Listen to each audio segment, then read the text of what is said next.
If and when you start noticing some sort of resource guarding or food aggression in your dog or puppy, it's best to seek professional help. Some steps that you can take immediately before getting professional help would be to instill some sort of kennel regimen or protocol that involves feeding your dog inside the kennel where they can be safe and eat without the fear of having their resource taken from them. A lot of times we see genetic food aggression that starts early in young dogs, but that's not to say that older dogs can't ever develop any sort of food-based aggression or resource guarding issues. A lot of times when we see older dogs that start developing these problems later in life, it is often due to environmental changes or something medical wrong with the dog. If you start noticing these things developing in your older dog, it's best to kind of look at what factors could be playing a part in this. Have you moved homes? Have you brought a new addition home, whether that be animal or human? Has your dog struggled with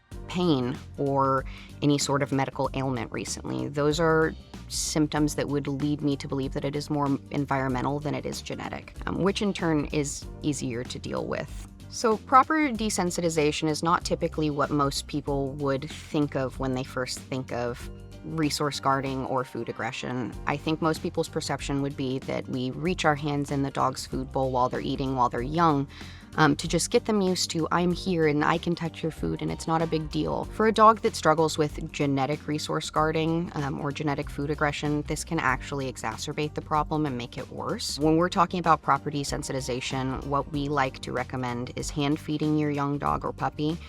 Truthfully, you could do this with a dog of any age, but hand feeding really builds the bond between you and your dog, opposed to it being a risk of something being taken away from them. It's not atypical for a family pet to have resource guarding issues and be around other animals and other people.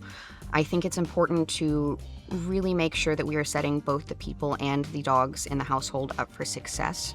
So what I recommend is anytime a resource is available to the dog is contained, right? I'm not going to be leaving things that my dog is going to get guardy over loose in my house if I have small kids or other pets.